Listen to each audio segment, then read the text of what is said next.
This piece is spiky, quite sea creature-like. You have to use your own legs as part of the furniture.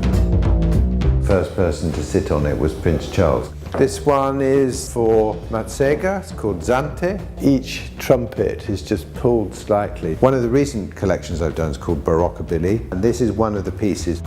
It makes you feel as though you've got an enormous skirt. I'm Nigel Coates and I'm a designer, and I had muesli and fried eggs and champagne for breakfast. I like to tune into the culture of the company that I'm thinking about doing things for and see if I can reinterpret it in a way that surprises them. It's a new product I've done called Battista, which is a tall floor lamp. Its legs are made from recycled beams from old Italian farmhouses that are sometimes riddled with the marks of woodworm. I'm very pleased to say that they're not live woodworm, but the idea is to celebrate texture and surface and the natural world.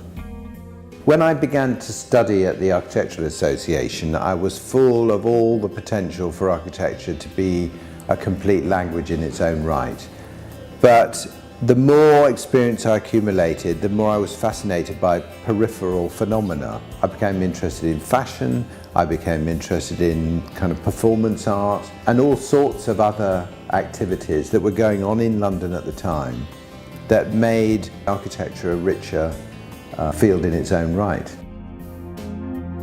I've always seen furniture and spaces, they're kind of nested boxes that are all interrelated.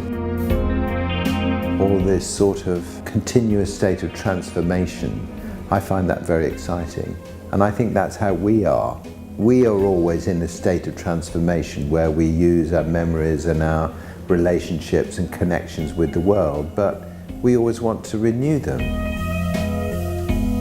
You know, architecture is permanent, but it's also impermanent. Every time you go in and out of the same building, it's potentially a new experience that the public has, that the user has, not just architecture that is kind of meant for other architects. But what, in my mind, a building can do is it can help you and encourage you and challenge you to be aware of the unfolding of events.